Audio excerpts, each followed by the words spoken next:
এই পদসভায় আমাদের মাঝে উপস্থিত আছেন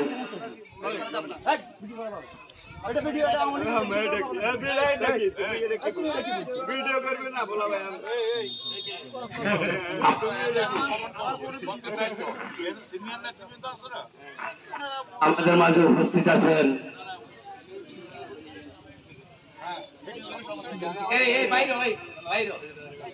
আমাদের মাঝে উপস্থিত আছেন রামগতি উপজেলা আওয়ামী লীগের সুযোগ্য সভাপতি